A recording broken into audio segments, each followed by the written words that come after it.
Welcome once again. This is Live from My Office.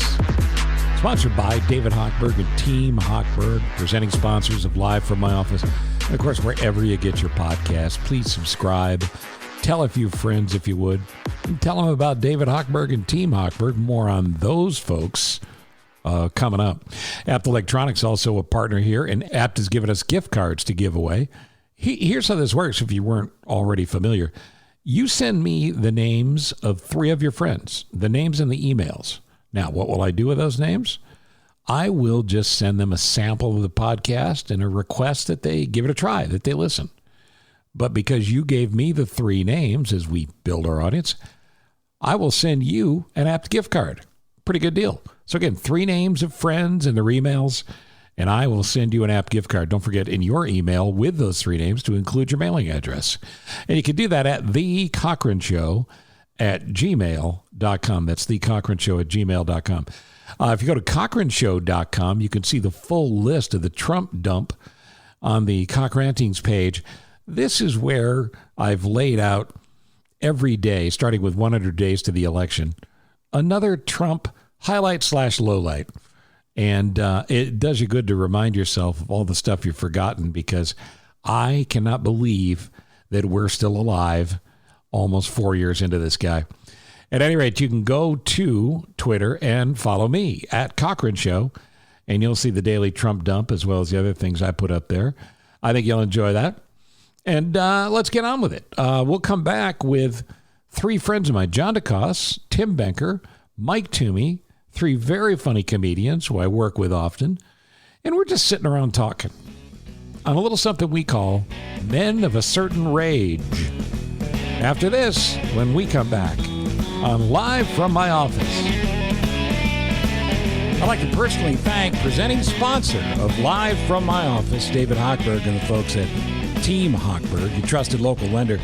Look, he's passionate about helping listeners, and he's done it for years and years and years. And I trust him with my own family. My sister has done 2 refis with David. My daughter is about to do her refi on her first home with David. And also that ne'er-do-well, that drifter from town to town that, you know, John DeCoste from the Steve Cochran Show. He helped John and his family enhance his credit, refinance a previous home, secure the financing on his new home. Point being, if I'm kicking all of the people I care about to David Hochberg, well, then I think you can trust him. You can trust what I'm talking about. I've had great experiences. Is he loud? Of course he's loud, but he's loud because he cares. Here's how you get started. Go to 855-56-DAVID. That's the phone number. Pick up the phone and call him and talk to him. The website is 56david.com. You can refinance to pay off debt that you might have. You can ask about your student loan situation, reverse mortgages to help you or your parents with housing challenges, buying a new home. Again, the bottom line is this. I trust him. And I think you should too. Just don't let him in your house for too long. Easy to contact. It's David Hochberg at 56david.com, or call him up at 855-56-DAVID or 855-56-DAVID for Team Hochberg and the home help and the money help you need. Team Hochberg, presenting sponsors of Live from My Office.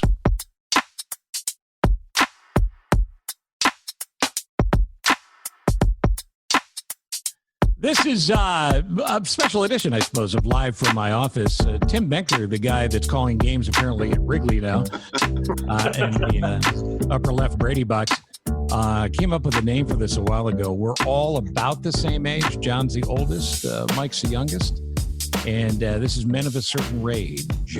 Correct. You know, we go through certain changes as we get older. And Menopause. That's right. Yeah. And I also have this condition where, spontaneously I start blurting out smooth jazz song titles. Well, that would be good for the space I'm in. You boys like my lighting? It's great. Yeah. What? Did you not pay a shitload of your electric bill? Actually, this is a part-time piano bar.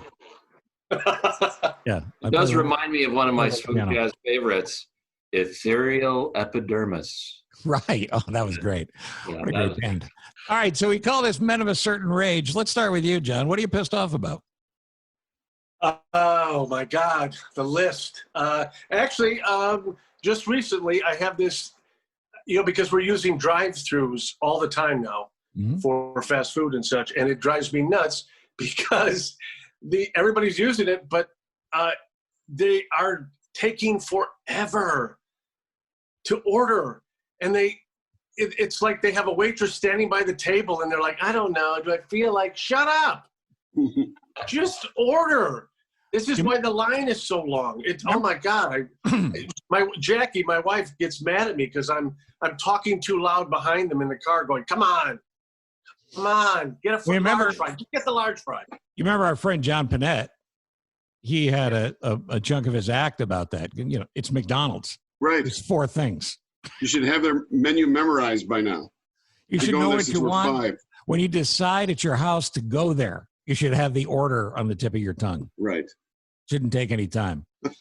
And that's the thing about McDonald's, because half the time it'll be something specific.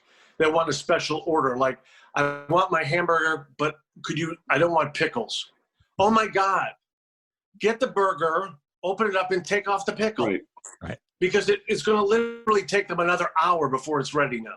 I like a hamburger, but I'd like fish in place of the burger. Yes. Right. Those are good. Those are fish burgers? Yeah. Mike Toomey, you never seem upset to me. What are you pissed off about? I have things that just, nothing currently, but there are things that, you want me to tell you one little thing that bothers me? Sure. Okay. I'm lucky, like I have an outlet, like I created a character who is the manifestation of everything that bothers me. So it's the Sasquatch Bigfoot character. Oh yeah. There's something that I hate. I just turned it into a sketch. And one of them was when, and Tim, I think you were there when we shot this one, is when people don't pronounce the short A properly. They think it's cooler if they do it like that, like my Hans and Faust. I mean, I got slopped on the Hans, and the guy did it really fast, and I hate that. And there are people who say that weren't raised in a part of the country or the world where that's commonplace.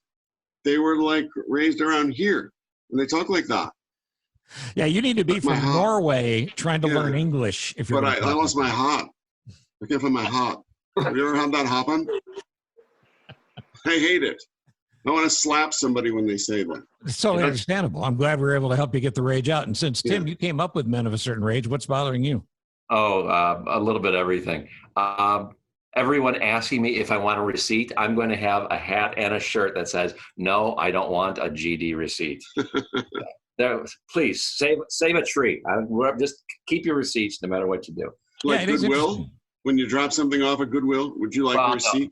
No, that I'll take because it's a write. But yeah, no, but how do you write it off? That one's an important one, but I don't need to record the $6.38 that I spent at 7-Eleven for a cup of coffee and a donut. I don't need that. We knew a guy who did that though, don't we? Oh yeah, who kept every receipt? Yes. Yeah. Who was it? Out him. John, who was it? Al Katz? Yes, absolutely. Oh, yeah. Al Katz would go to a movie and he would write off the popcorn. Really? Yeah. No lie. Yeah, we talked about comedy. He's in federal prison now, but he did. I was going to say, all those receipts and all that, I think he's been audited 3 times. And I'm not exaggerating. No, you're correct about that. Wow. Does he enjoy the audit? Is that why he continues to do this? I have no idea. It drives me nuts. I write off my carpet cleaning. Well, Stanley Steamer prefers that. Yeah. So here's something I'm pissed off about. The people that don't wear masks. Have you heard the term mask holes? Yes. Yeah, the mask holes. That's bothering me. The other thing that's bothering me almost as much is when you're in line at the drive-thru, stop looking at your frickin' phone. When there's a line and the car in front of you pulls up and it pulls up like 10 feet, the 10 feet you're not moving, you're holding up the entire line of cars behind you. It's the traffic jam situation. And obviously, if you're the first car at any traffic light, how many times in a day has the first car at any traffic light moved on green without a honk coming from behind it? It's true. It's that 5 seconds between the light turning green and the person on the phone realizing it turned green. Oh, cellular delay. Cellular delay. Yes. Particularly when it's the green left arrow and they stay there just long enough for me to be the first guy that misses it. Yep. And there's 2 minutes of your life you'll never get back again. A lot of people just honk. I actually ram into the back of their car as a subtle signal that it's time to go. Just hit them directly. So, which is a problem if I'm 2 cars back. That becomes an issue. All right, something else that's a similarity between us, just establishing the men of a certain range here. We've all been married for a long time. And we say that because we actually found people that like us enough to stick around. Carl Reiner's mom had a great line. She said, the secret to a long marriage is finding someone that can stand you. So, boys, is that the secret to a long relationship? Just find someone who'll put up with you? Yeah, I think there's the difference, this fine line between standing you and just like becoming numb to you. So the secret could be the woman that's lost her will to leave. Yes. Yes. Isn't that a Bryan Adams song? I've become numb to you. Somebody get Weird Al on the phone. That's right. John, your wife Jackie seems to still like you. Yeah, but I married my best friend, and oh, that's beautiful. Yeah, his name is Brad. Nobody knows this until now. No, Jackie. Yeah, you know what? And what's funny is with this pandemic, she has been home every day, and it's been great. I think we've actually become closer now. So we take lunch break, we take walks. It's fun. It's pretty good, and we're 35 years in. Yeah, and I got a couple of you on that from you. I'm 37, and I think we're better off now than we've probably been since when we first got married. It's kind of weird, right? At least that's what's in my head. But it's funny. Maureen does leave the house a lot for days at a time. I don't know what that's about.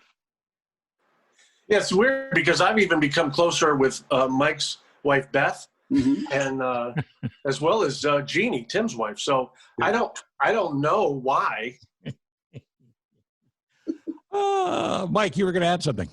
No, I'm with you on that. I think we're in a better place because after 31 years, there's a lot of stuff you don't even care about anymore. Right? Something that might have bothered you 20 years ago doesn't bother you now. I got a cousin who has been in a bad marriage for literally 25 plus years. And I said, why stay in that? He goes, because I know all the arguments. He goes, I don't hate her. He doesn't want to learn new ones. Yeah, he doesn't want to meet the new family. He doesn't want to learn the new fights, And I sort of get that. I'm saying it's healthy or a good situation, but I get it. Tim, confessing anything? It's like a navigation on your car. It knows how to get you home. You don't really have to do that much. Wow, that's almost as good as John married his best friend. That's very Hallmark cardy. I think it's a good joke to say, I married my best friend. If my wife ever finds out, she'll kill me. I'll tell you. Now, Jeannie and I have only been married 24 years, and we don't argue about us. We argue about other people, like her family and my family. So but you get into the pattern, and you realize where you could, come to terms. But let's also mention, Tim, that you failed on your first marriage. Go ahead. Right. All right. Well, so his first wife was Carl Reiner's mother. Yes. She couldn't. I can't believe you didn't stay with her. Yeah, and she understands how to get through a rough marriage. So yes, I think I'm the only one of us that's been married twice. John, let me segue the obvious next question. Where can I get a good hot dog? Oh my God. Well, we now live in West Dundee. I can't find one. I cannot find one. Can't find one. And what I consider a good hot dog is Vienna natural casing hot dog steamed. I can't find one out here. It ticks me off because a lot of these hot dog places are charging the same amount of money that Portillo's charges for this great hot dog. And they're like, well, that's what a hot dog costs. Yeah, that's what a good hot dog costs. I'm getting ballpark franks out of a package, and you're charging me $3.50. So I have not found one out here. Boys, where's the closest one? Where's the closest Portillo's? Well, that's funny. It's in Elgin. It's about a 20, 25-minute ride. Mm. That's the bad part, yeah. I mean, I go there every day. Don't get me wrong. Right. This is the one thing, John, you and I have been friends for a long time as well. And I don't like hot dogs. What? I don't like hot dogs. Yeah. I have hot dogs once a year at a ball game. And then the cardboard cutout next to me wants to take a bite. But I think it was because, we were poor when I was a kid and we had hot dogs 6 days a week. And I think I had all the hot dogs I ever want to eat. It just doesn't work for me. At a ball game or a hockey game or whatever, it tastes great once a year. Though, when I was growing up, it was the closest thing, I guess a complete meal. I could go to the little stand in my hometown, Whip and Sip, and get a hot dog with the fries wrapped in it for 50 cents. Wait, was that a restaurant or an S&M parlor? No, it was both. That was an S&M parlor. But they had great hot dogs at the S&M. Tim, you like hot dogs? I love hot dogs. We used to have them we didn't eat them on buns when we were growing up. We would steam them. They would throw them on a plate, and you get potato chips and pork and beans, or beans with a little hunk of fat, whatever you want to call those. Yes. The Campbell's variety. So we had 7 kids in the family. So, it was like you had to buy 3 packages of hot dogs to feed everybody. None of us grew up with any money, right? Nope. Right about that. No. John, your dad was a successful guy, but you were. Yeah, we just didn't know it. Yeah, but I think it's funnier when you don't know you're poor. And I remember my cousin who lived doors down. I kind of got it wrong at one point. We were there on a New Year's Eve, and this is literally in my life the only time I've ever been drunk, and I was 6 years old. He and I got this champagne, and we probably had 2 cups of champagne, but I fell asleep because I had a buzz, and it was my bedtime. And then a few hours later, went out in the yard and threw up. But the next day, when I went back to their house to hang out, play with them, whatever, I noticed that in his mom and dad's bedroom, they had 1 bed. My parents had 2 beds because they were in a bad marriage. But I didn't know the definition. So I went up to his mother and asked if they needed some money because they couldn't afford another bed. Wow. You don't know you're poor, and you don't know what poor is, I guess is my point.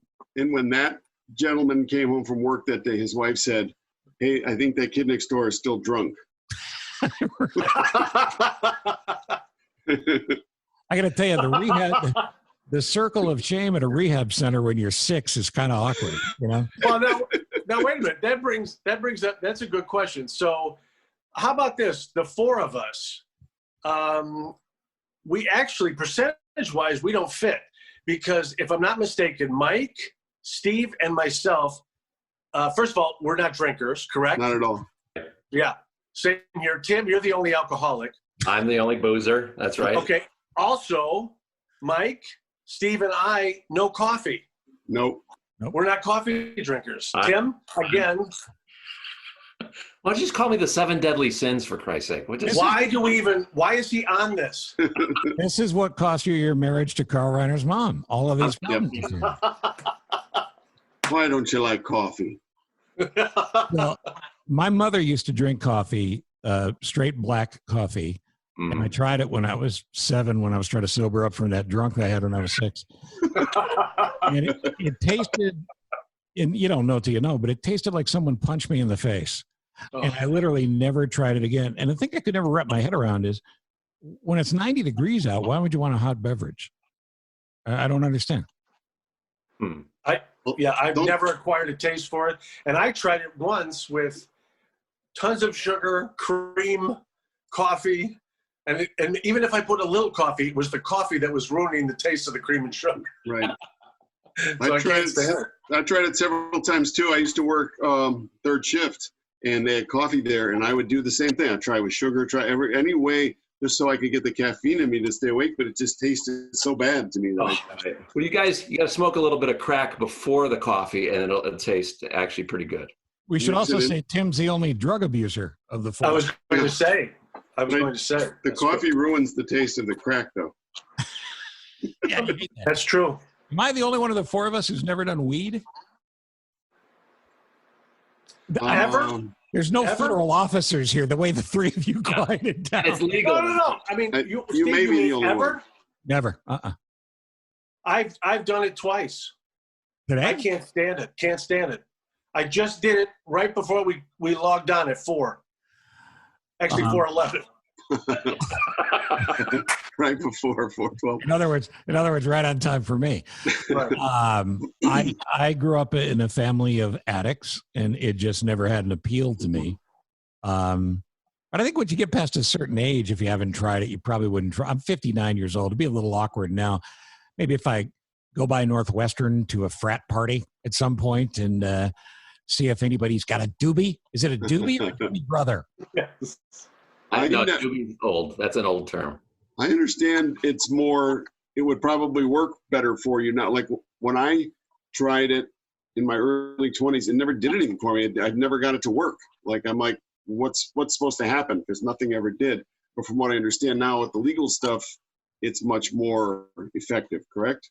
It is quite potent because it's a whole scientific process how they grow it, and they can make hybrids and many different strains. And Steve, it's legal, of course, in the state of Illinois. They also have a lot of medicines that they use cannabis for pain, for seizures, that help for sleep and things like that. Yeah, so, the CBD oil stuff, right? That doesn't have the THC in it. I pay attention. Yeah. Oh no, but there are also medications that have small amounts of THC in it that are for medicinal purposes. Well, I mean, don't kid yourself. I take a lot of prescription drugs. I take 47 prescription pills per day.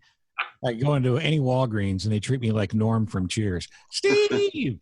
Yeah, and by the way, there's nothing better than having Steve take all 47 of those prescriptions on the highway going 70. He's like a CVS pinata. It's Kids will put unbelievable. a stick and pills will come out. Well, I can't hold a job. Now, by the way, I didn't plug the podcast. Let me do that. It's live from my office. This is a special edition of the podcast. Subscribe to it wherever you can. Whether you listen or not, really, it doesn't matter as long as I pump those numbers up. But I hope you'll listen. It's good. We do it at least twice a week, some bonus episodes as well. Again, it's called Live from My Office. Tell your friends about it. We talk about this occasionally when we're sitting around not having coffee. If there's something that you could have wished you knew at 25 that you know now, what would it be? No regrets. Nothing. I'm fine. I was good then. I'm good now. This lack of introspection may cost you your second marriage. I did everything right. So That's a good question. Something at 25 that you wish. I'll give you one. That it really doesn't matter in the big picture what other people think of you. What matters is what your family and the people you love think of you. Obviously, the people you work directly with. But somebody cuts you off in traffic and flips you off, and you're pissed off about it all day. It doesn't matter. It doesn't matter. You get super anxious about something that's not a big deal. I mean, part of that's growing up to some extent.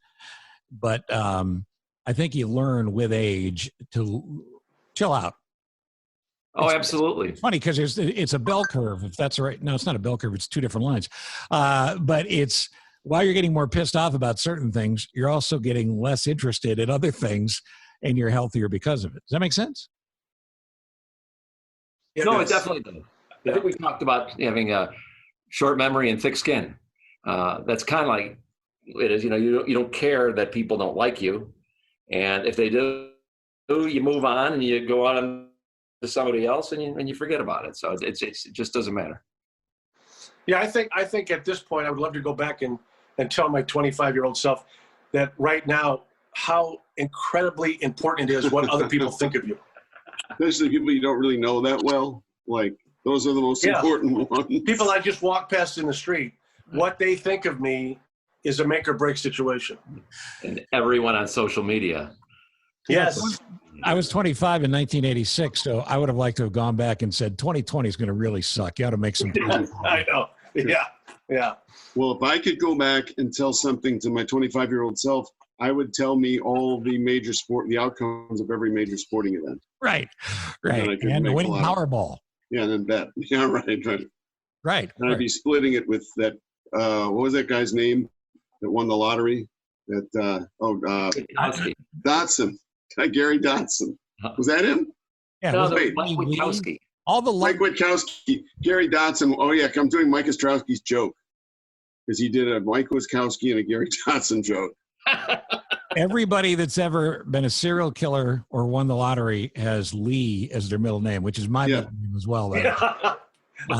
Stephen Lee.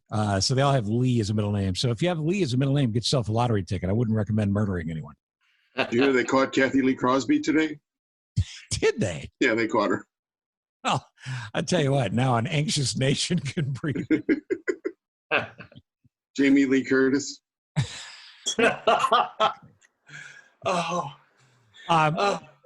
Before we run out of time in the next few minutes, what's the state of comedy now? I mean, the club that you mentioned at the top isn't going to be open again till October. The theater stuff that we do, not so much. What are comedians doing who were trying to get their careers started or trying to keep them going? You know, middle acts even. They're looking for jobs.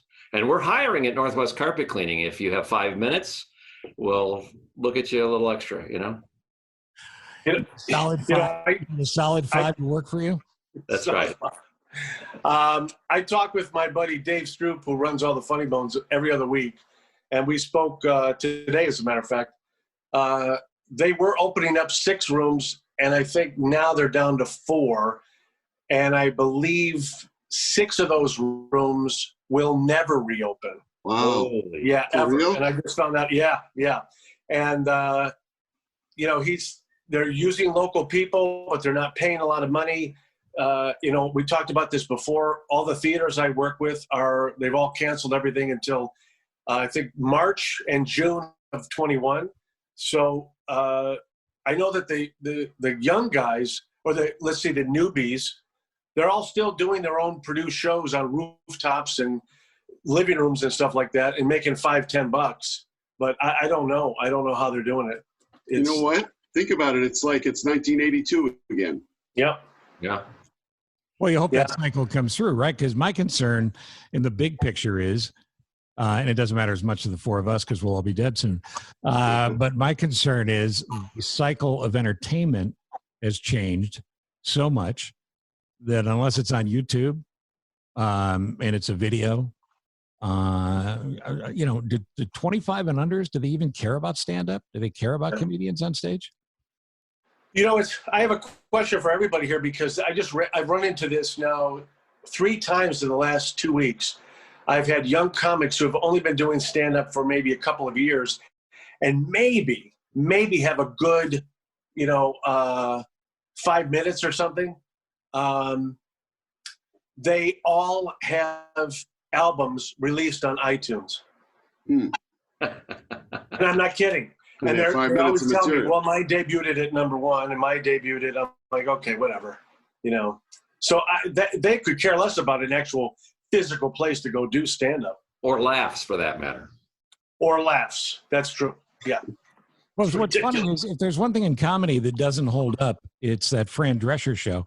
No, if there's one thing in comedy that doesn't hold up, it's if you go back and listen to comedy albums, with the exception of like Bob Newhart, The Button-Down Mind, maybe one of the Cosby albums before we knew he was a rapist, it was funnier. But most comedy albums don't stand up. I mean, I still like the Carlin albums. I enjoy those. Yeah.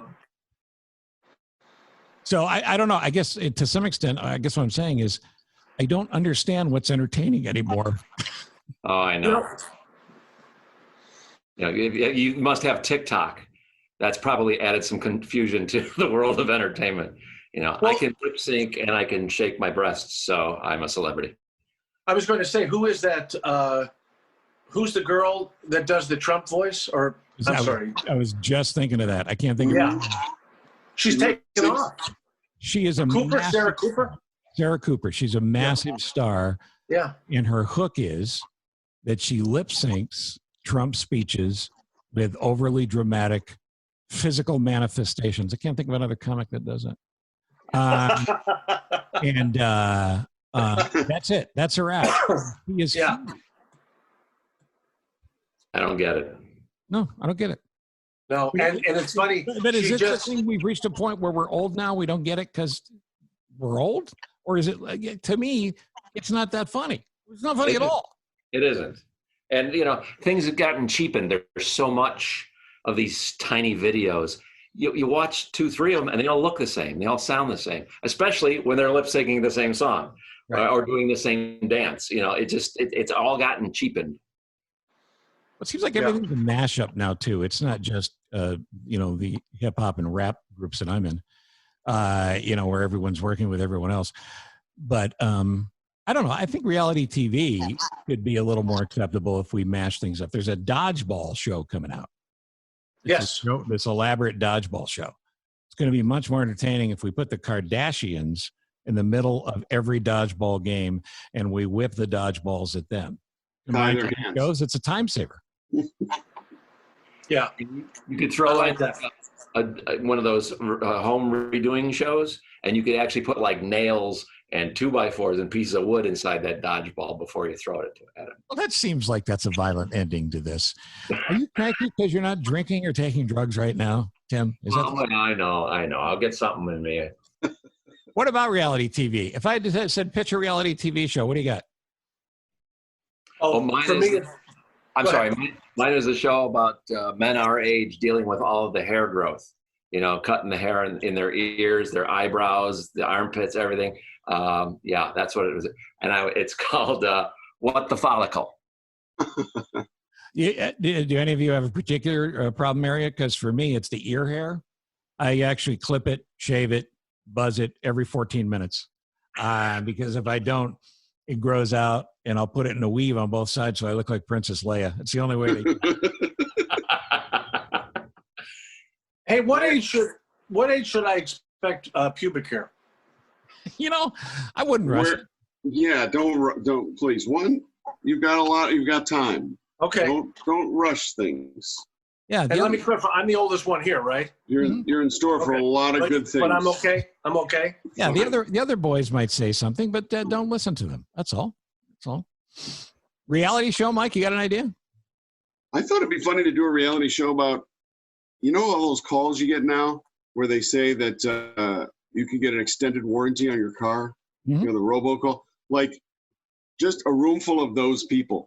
Because when you think about the collection of people that are in that room making those calls, routinely getting rejected, but every once in a while getting a sucker. But you think about it, it's a guy who just lost his job. It's a guy who's never had a job before. It's a retired guy who wants to do something again. Yeah, from every walk of life. I'd actually watch that. And what goes on in that place? Can you imagine the ratings you get if you combined a doctor that popped pimples and that show? John, I got a minute before we lose the satellite here. Mine's real easy. People don't realize how much cheese is stolen from individuals' homes. This is all about guys who walk in and steal cheese, like wheels of cheese. You got to have a good reason to do that. Right. Yeah. You just go in, you take the wheel of cheese, and they don't know it. Yes. All right, we're going overtime here, but what about this? Say Yes to the Dress, that show? Yes. Women getting all excited about the wedding dress. Say yes to the tux. It's the four of us. We go in. I mean, Tim's obviously going to have a third marriage. We go in. He picks out a black tux, and then we leave. That's it. The whole show. It's like 2 minutes long. We go and get the tux, and we leave. That's it. Say yes to the tux. If yes to the dress, it kind of rhymes. Like with the tux, you would kind of want to have a similar. Yeah. I don't know, something. You come up with something. I don't know. I can't think of a word that rhymes. Yeah, it's just something. Yeah, like a guy who doesn't want to wear a tux. It would be like typical. We're breaking up on Zoom. Tim Benker, Mike Toomey, Channel 9, John Cosse. Thank you guys. This is a special edition of Live from My Office. Whenever we talk to Mr. Hochberg, it's easy to get a hold of him. All you got to do is pick up the phone and call 855-56-DAVID or 56david.com. David, there's so much information out there. Most of it's wrong, by the way. But when does a reverse mortgage actually make sense?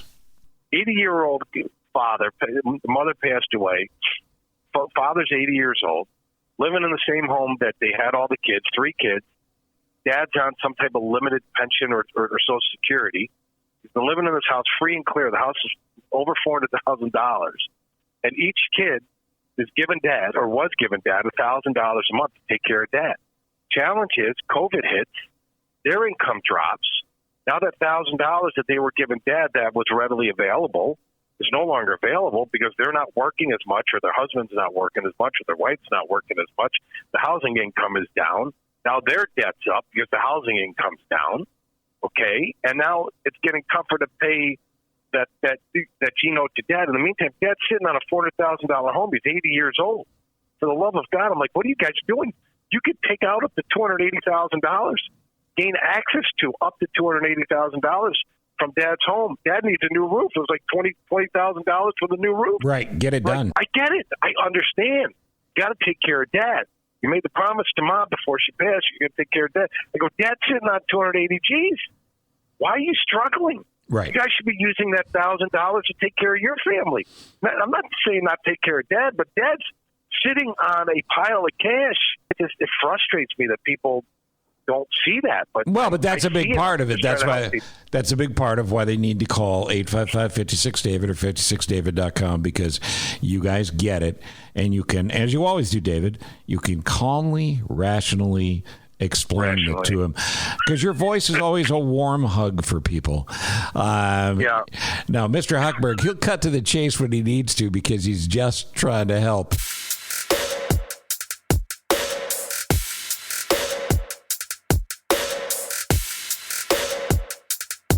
Steve Cochran, and live from my office, and I'm very pleased to always present to you another charitable idea, organizations I've helped and believe in, or folks that I just think deserve another plug.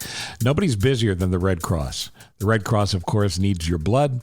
We've had tremendous blood shortages all this year. And now your convalescent plasma, if you have successfully navigated COVID-19, please go to your nearest Red Cross location and say, how can I help? And they will extract, if you will. Not a pleasant word, but I'm not quite sure there's a medical term different for it.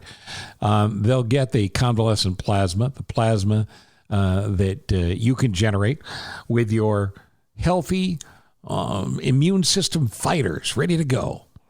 Left, right. Ooh, a hook. That's all part of what the Red Cross is doing. Of course, the big picture for the Red Cross is whenever there's trouble, they're there. They need you to volunteer. They certainly would love a donation. And you can find it all at redcross.org, including your local chapter. Again, that's redcross.org. And thank you for the help. All right, listen, there's plenty of political news every stinking day, and it's just going to continue. But what about other news? As a matter of fact, what about the other news? We'll get to that in a second, but I spoke of elections, so let's talk about something that matters. Early voting. This is not mail-in voting. This is early voting. And did you know most states will allow you to early vote? That's right. It starts in Pennsylvania on September 14th. The ballots must be dropped off by Election Day on November 3rd. You Pennsylvanians can find out where to go for that. And then on the 18th, there's early voting in Wyoming and Virginia and Minnesota. Moving on after that to Illinois on September 24th. Iowa on October 5th. Montana and Nebraska on the 5th as well, along with South Carolina and California, too. The list goes on and on and on until we get to the final early voting day, and that'll happen on October 29th in Oklahoma, just a few days before the election. So you can find out your state's early voting dates by simply Googling it up. Google my state and early voting, and they'll tell you. Or go to CochranShow.com, because I will put this list up as soon as possible. Early voting. It's not mail-in voting. It's voting early in person. And frankly, it's a good idea. All right, I mentioned the other news. The news that's not the news that you hear the most about.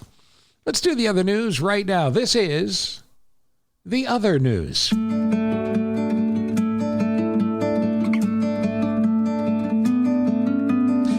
Brand new world record has been set. Congratulations. This guy's name is Mr. Yoder, Aaron Yoder. He's famous because he runs backwards. He just set a record for the fastest backwards mile. As a matter of fact, he broke his own record. You're not going to believe how fast this guy runs backwards. He ran backwards for a mile in 5 minutes and 30 seconds. That's not a mistake. That's actually what happened. 5 minutes and 30 seconds for a backwards mile, beating his old record of 5 minutes and 54 seconds. Again, that's the Guinness World Record for a backwards mile. And I don't want to brag, but while we were talking here and during this podcast, I've set a Guinness World Record for not running at all. So, yes, thank you. Thank you. I'm quite proud. Item number 2 on the other news. Good news out of Saudi Arabia, where the largest camel hospital in the world is about to open. Let me give you some amazing statistics about that country. There are more than 1 million camels in Saudi Arabia, and that could be as high as 2 million humps. The state-of-the-art hospital that's about to open has at least 4,000 camels that can be housed there at any given time. Now, of course, you know the drill. You shove the camel in the back of your car, and the closer you get to the animal hospital, the more freaked out they get. And boy, you don't know what it's like until a camel's kicked you in the head while you're trying to get them out and go into the vet. But the hospital's about to be open, and that's good news. So if you've got a camel that's sickly, don't come crying to me. I've given you a good lead here on the world's largest camel hospital.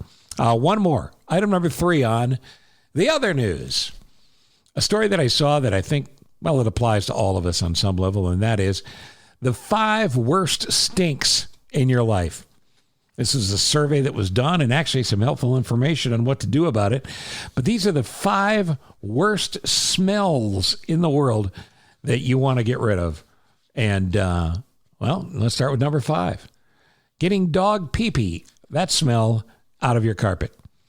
Yeah, that's not good, getting dog pee-pee on your carpet. As a matter of fact, I haven't had a dog in a few years, but it's not related to this or why. But the deal is this. After a dog pees on my carpet, I go out and I pee in the yard. That'll show them. Your yard, my carpet. Number 4 in the top 5, getting gasoline smell out of your shoes. I hadn't even thought about this, but, you know, you stand on a wet spot at the gas station, and the soles of your shoes are going to smell like gasoline. That is number 4 on our stinks that people hate list. Number 3, getting a cigarette smell out of your clothes. Sure, that's not a good one. Number 2, getting the mildew smell out of your clothes. If you're wearing clothes that smell like mildew, would you borrow them from grandma? I don't understand that one. And the number 1 worst smell, I mean, you could predict this, getting the skunk smell out of your house. My good friend Dave Ennett, on the radio, we talked about this a couple of times. His dog Ozzy got skunked. And at one point he picked Ozzy up, and as soon as he picked him up, he got the skunk smell on his own clothes. There's really only one way to get rid of the stench. If you want to clean up everything, including, well, I suppose you'll throw the clothes out or burn them in your yard. But to clean everything, use a solution of 1 quart hydrogen peroxide, 1 teaspoon of degreasing dishwashing liquid, and a 1/4 cup of baking soda. But I will tell you this, while you are doing that, don't be surprised if you hear tiny giggling as the skunk will be in your yard pointing at you and laughing because the skunk made such a mess. That's the other news. The news that's not the news that we're stuck with every single day. No. It's the other news. All right, we got to go, but before we do, so many people to thank. I want to thank my friends, comedians Mike Toomey, John Cosse, and Tim Benker. And I join them for Men of a Certain Rage. And if, in fact, COVID ever ends and we can get back into clubs or theaters, we're going to put a show on and put a show up called Men of a Certain Rage. And we hope you'll come out and give us money. Well, not just give us money. I mean, give us money for tickets, and then you come in and you laugh and you have a good time and you leave. It's not like we're asking you to come over to our house and give us money. It's not a terrible idea, but it's not one I'm asking you about right now. Are we clear on that? So thank you to those guys. Also, thank you, of course, to our presenting sponsor. It's David Hochberg and Team Hochberg. All he wants to do is help. Will you let him help? Before these rates go back up, make sure that you finance your mortgage or refi. Get your help on your credit score. Get help with student loans. If it's a money thing, Hochberg and his people are ready, willing, and able to help. It's 56david.com or 855-56-DAVID if you want to dial them up on the phone. Last couple of things before we go. The Apt Electronics folks are still giving away gift cards on this podcast. All you need to do to win one is send me the names of 3 of your friends and their email.